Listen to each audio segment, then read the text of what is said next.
Howdy, folks. I'm Bowen, a member of this parish, this cathedral, and I want to share some thoughts with you about quote unquote what's going on. Interestingly enough, the basis for what I'm going to share with you is something that's familiar to all of us. It's the Lord's Prayer. Um, Part of the prayer that says, "Give us this day our daily bread."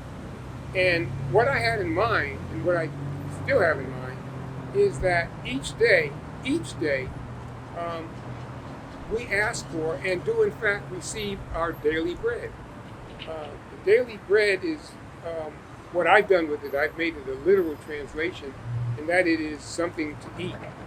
Um, I picture the daily bread as each day we start off our day, there is in front of us, when we wake up, a small plate with a little slice of bread on it. That's our daily bread. And now the thing is that, well, who did that? Who brought it here? I'm saying in my offbeat imagery, God gave us that, gives us everything, and gives us our daily bread. And what that daily bread suggests is that we should partake of it. We are taking in so much stuff these days that we don't appropriately discriminate.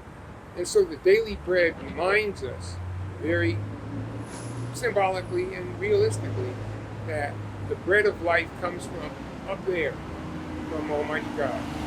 And so in partaking of the daily bread, it kind of shields us against some of the, to use the expression, madness. That it helps us set our priorities. And our priorities, no matter what goes on, our priorities should be our relationship with Almighty God. And so to have each day our daily bread, it strengthens us or slows us down, whatever the case may be, whatever the need may be. Now, in the midst of everything, there are things that we can do in our own, during the course of the day. And what I do is I read this from this book. I think it should, you can't read the large print or the small print, but I think the book tells you something.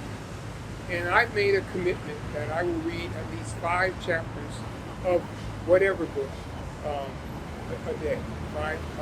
Right now, interestingly enough, I'm in this reading the Psalms, and those of you who are familiar with the Psalms know that the longest Psalm is 119.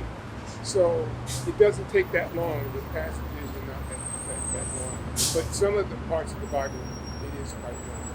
And so I'm saying that in the midst of everything, the most important thing is to not only establish, but reestablish in many cases, and maintain a lively relationship with Almighty God.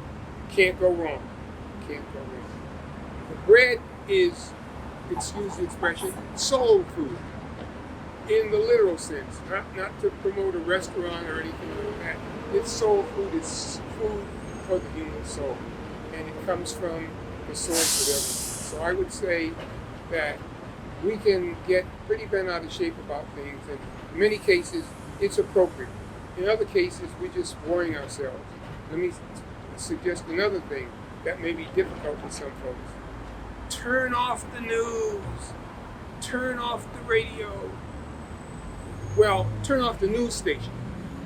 And the same thing, I don't watch television, so I don't know what's on. But I think that when we feed ourselves the madness of what's going on, we internalize that.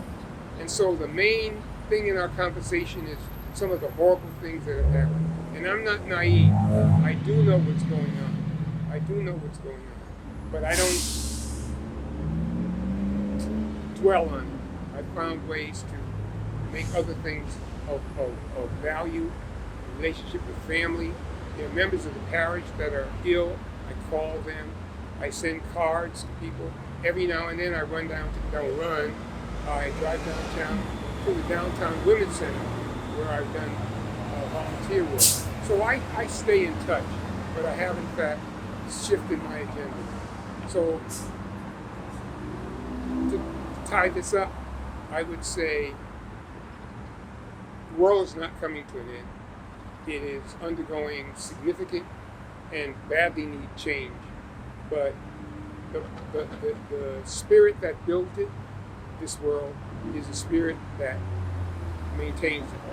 And the maintenance we're supposed to do is maintaining a vibrant, positive, loving relationship with our Maker, Almighty God. Thank you for your time and for your energy. Peace.